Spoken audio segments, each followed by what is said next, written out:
Behind me is Athena's temple. She was one of them. They ruled from a mountain crowned by storms, watched by mortals in awe and fear. Their tempers shaped the world.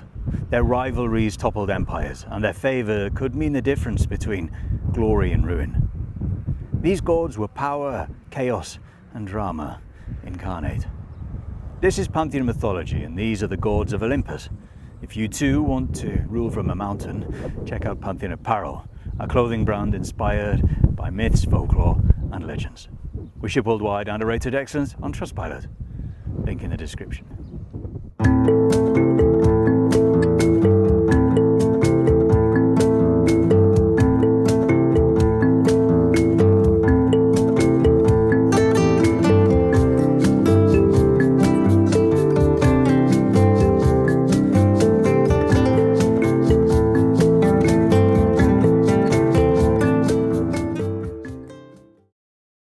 From the storm-crowned heights of Mount Olympus, Zeus ruled with a voice that could shatter mountains and a thunderbolt forged by the Cyclopes in his hand.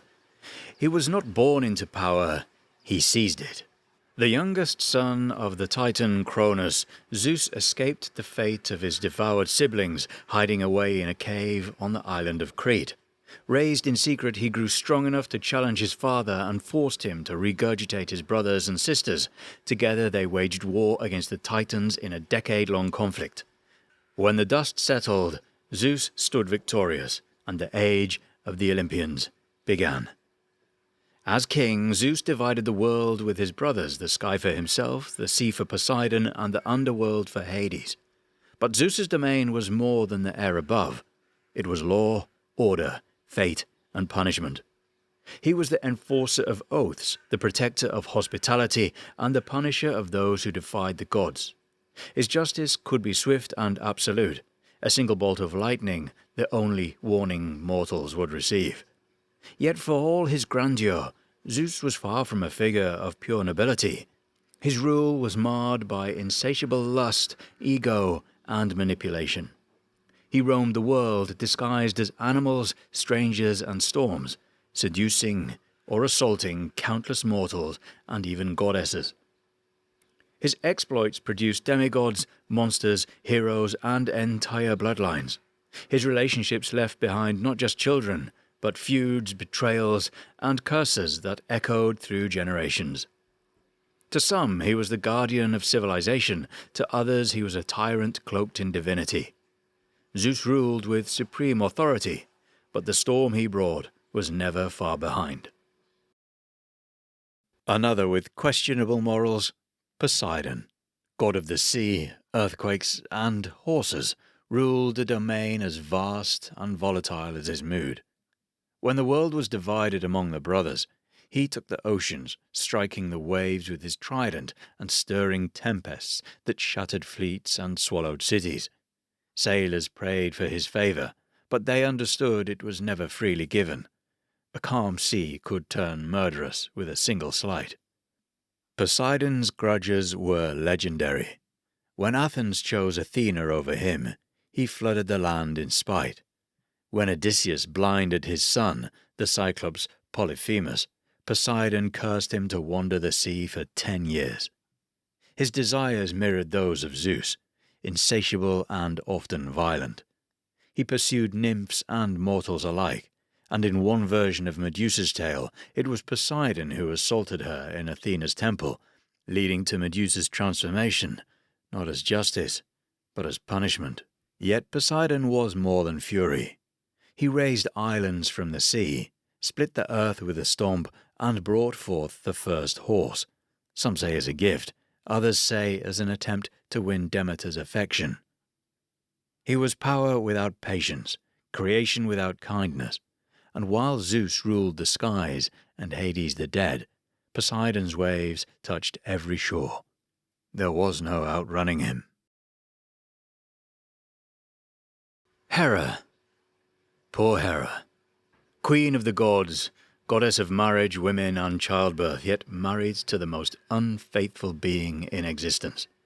From her throne on Mount Olympus, Hera presided with dignity, power, and an iron will. She was no passive consort. She was Zeus's equal in authority, if not in respect.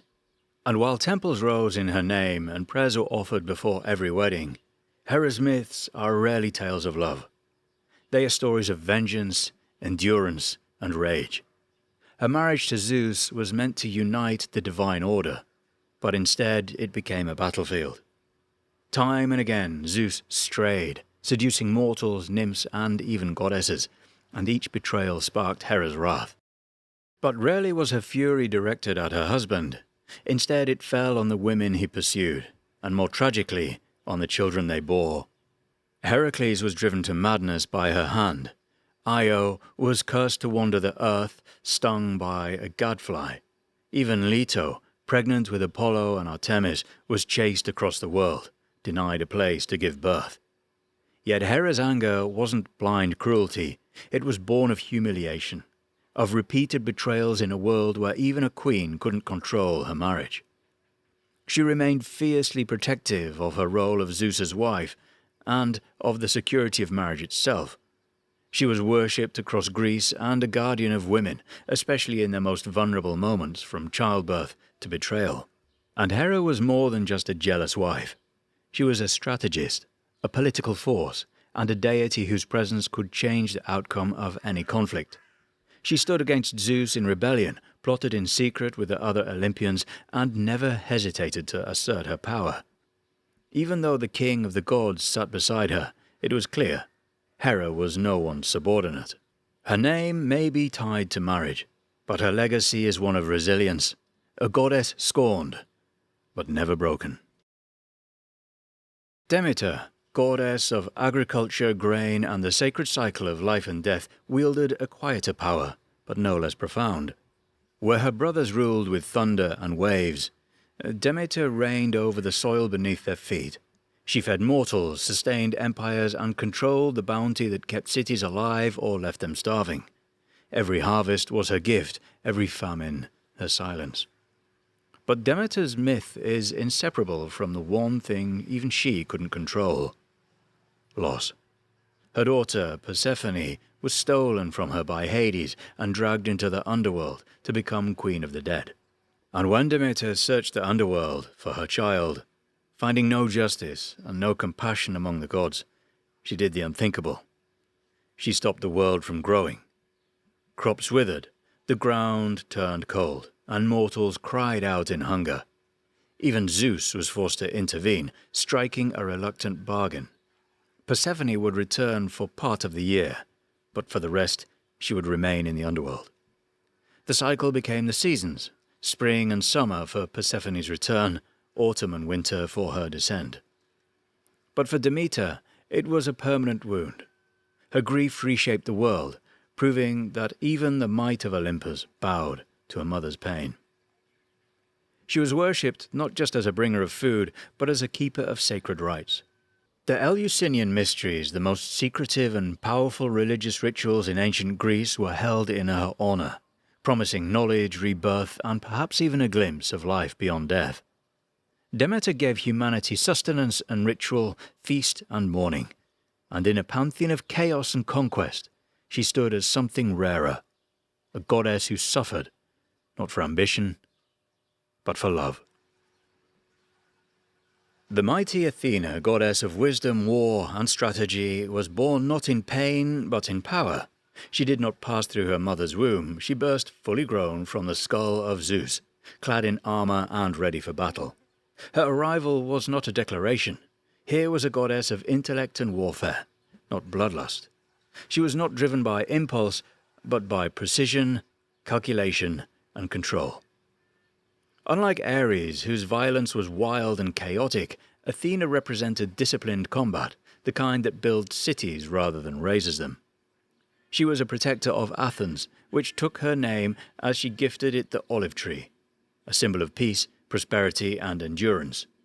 Yet behind her reasoned exterior was a divine mind capable of cruelty. When Arachne, a mortal woman, dared to rival her in weaving, Athena destroyed her tapestry, struck her down, and transformed her into a spider, condemned to weave forever. This was not a goddess who tolerated defiance, no matter how skilled, Athena was a paradox, a virgin goddess who emerged from a man yet became a champion of cities and civilization. She was worshipped as a guardian of heroes, aiding Odysseus with counsel and Perseus with the tools to slay Medusa. But she was also cold, distant, and absolute in her authority. Emotion never swayed her judgment, which made her revered and feared. Her image loomed over temples and battlefields, a reminder that wisdom, when yielded without mercy, can be just as deadly as brute strength. Athena did not rule with thunder or storms, but with the silence that comes before strategy, the gaze that weighs every outcome, and the mind that wins wars before they begin. Charming, brilliant, and occasionally insufferable, Apollo was the golden boy of Olympus, literally. God of the sun, music, prophecy, healing, and poetry, he was everything the ancient Greeks admired and everything their enemies feared. Born on the island of Delos, the child of Zeus and the Titaness Leto, Apollo arrived with a bow in his hand and future already carved into myth. From the moment he slew the Python at Delphi, Apollo established himself as not just a warrior, but as the voice of divine truth. At the Oracle of Delphi, his priestesses, the Pythia, delivered prophecies that shaped kingships and toppled empires. Yet the god of foresight was often blind to his own flaws. For all his brilliance, Apollo was vain, impulsive, and prone to cruelty when spurned. His romantic pursuits were rarely stories of love. Daphne fled from him, transformed into a laurel tree to escape his grasp. Cassandra received the gift of prophecy from him, but when she refused his advances, he cursed her so no one would ever believe her visions. In each tale, Apollo's charm came with a cost. Yet his light was more than destructive. He brought order, reason, and civilization. He presided over the arts, inspiring poets and musicians. He healed the sick, even as he unleashed plagues. His contradictions made him dangerous, but also deeply human.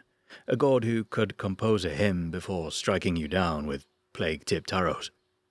Apollo was brilliance without humility, radiance without restraint.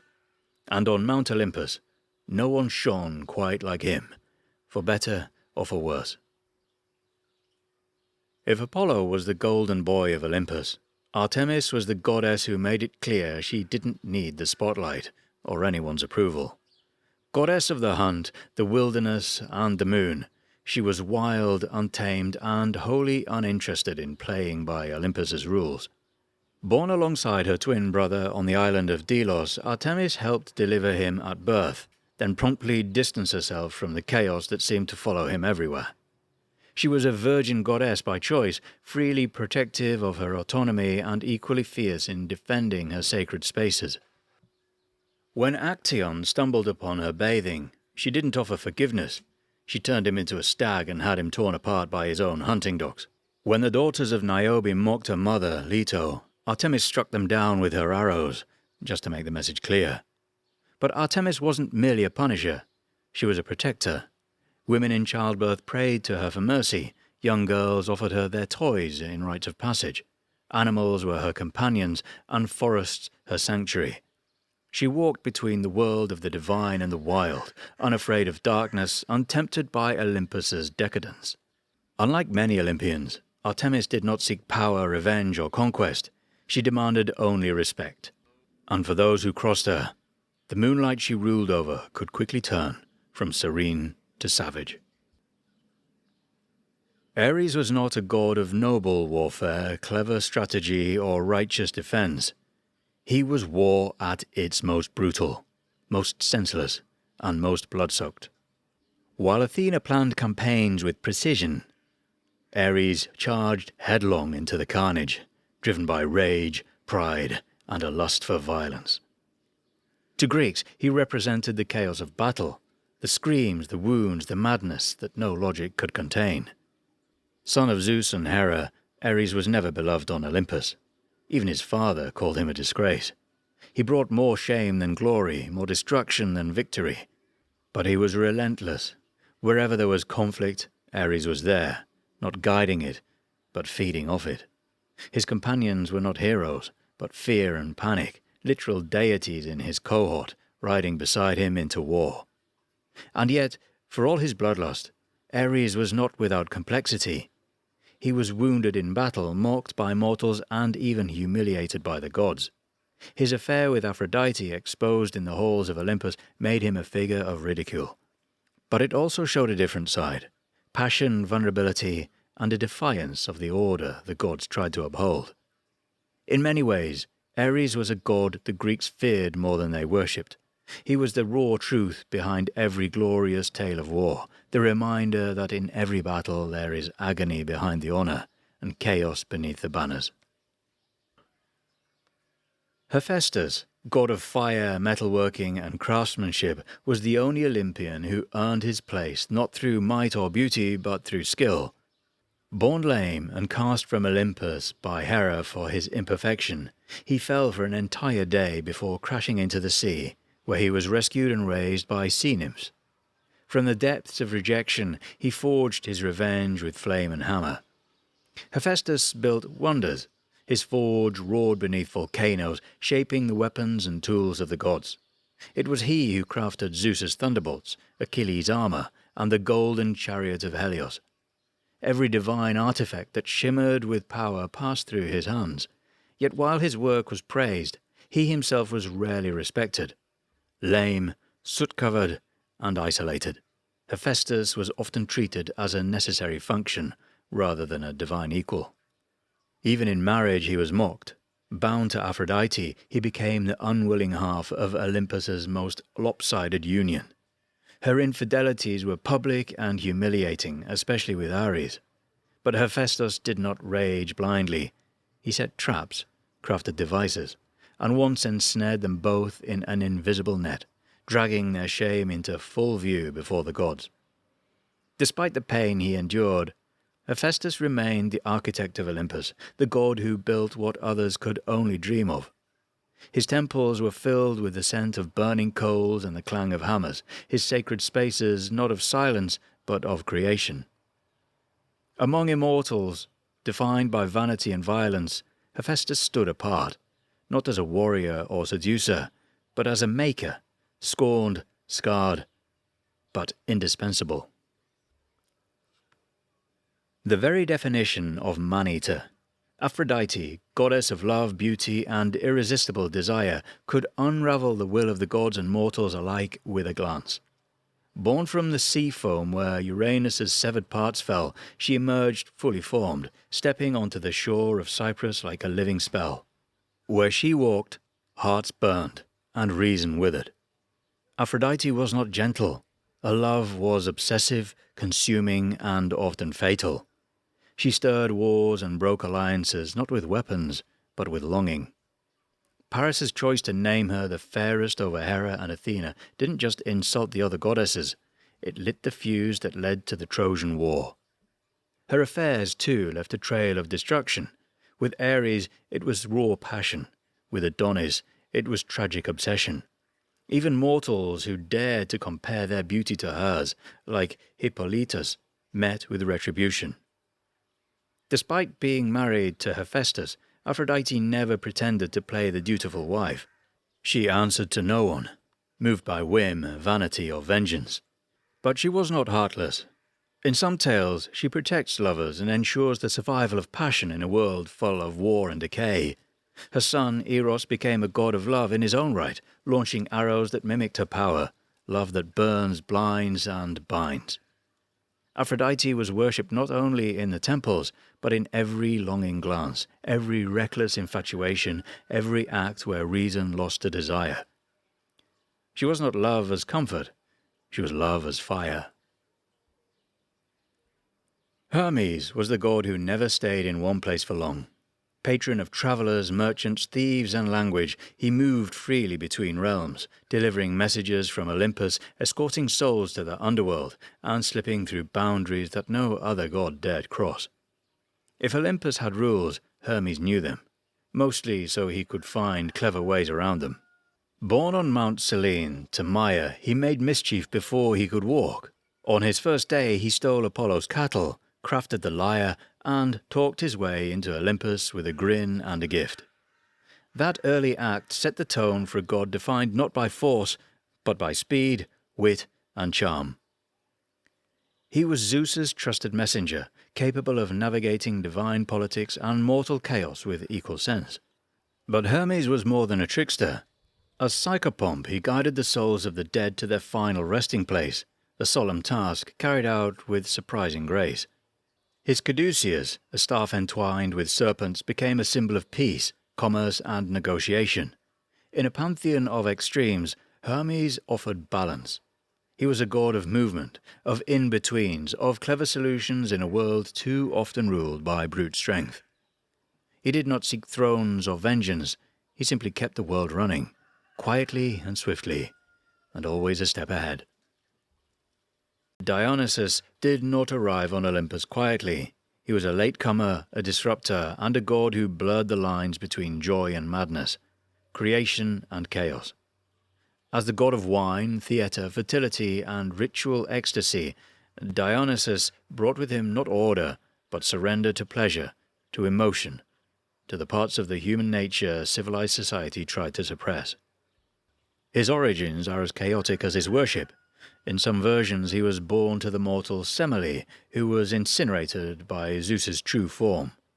Dionysus was saved, stitched into Zeus's thigh, and later reborn, the only Olympian to be twice born, and perhaps the only one who fully understood death and rebirth. In others, his childhood was spent in hiding, driven into madness by Hera's wrath, wandering the earth before claiming his place among the gods. Dionysus brought liberation but also frenzy. His followers, the Maenads, danced in trance-like states, tearing animals and sometimes people apart in ecstatic ritual. His processions were wild, filled with music, wine, and masks, breaking the boundaries between divine and mortal, male and female, sanity and madness. To some, he was a god of joy. To others, a dangerous force that tore through order like vines breaking through stone. And yet, despite his volatility, Dionysus was welcomed into Olympus. Some say he took the place of Hestia, who stepped aside to avoid conflict. If true, it was a symbolic exchange, the quiet flame of the home replaced by the roaring fire of abandon. Dionysus was not just a god of intoxication. He was a reminder that beneath the surface of reason lies something far older, far wilder, and far harder to control.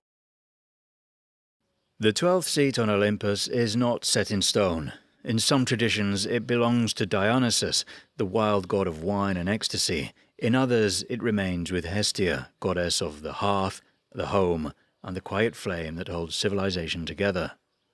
She was one of the original Olympians, firstborn of Cronus and Rhea, among the last to be freed from her father's stomach. But unlike the others, Hestia never sought power, glory, or vengeance. She chose peace. Hestia's domain was not the battlefield or the storm, but the fire at the center of the home. Her flame represented stability, unity, and hospitality. Every household, every city, every temple kept a sacred fire burning in her honor, a constant presence even when her name was rarely spoken. In public ceremonies, she received the first offering, not because she demanded it, but because her role was foundational. Some myths say that when gods quarreled over the 12th seat, Hestia stepped aside willingly, giving up her place to Dionysus to preserve harmony. If so, it was the most Hestia-like act imaginable. Surrender not from weakness, but from strength. She did not need a throne to be essential. Her presence was in every warm hearth, every safe home, every gathering untouched by chaos. Hestia was not a goddess of spectacle. She was a goddess of endurance, of quiet importance. And whether she sat on Olympus or not, the world she warmed would not have lasted without her. They are power, rage, lust, wisdom, vengeance, and madness, the gods of Olympus. Seated atop a mountain that still casts its shadow over the world. But they are not alone. Beyond Olympus, other forces stir. Hades rules the underworld, Hypnos slips through dreams. Nemesis waits for retribution. Thanatos, Eros, Morpheus, gods just as potent, just as dangerous. The Olympians may be the most well-known, but in the vastness of the Greek Pantheon, they are only the beginning.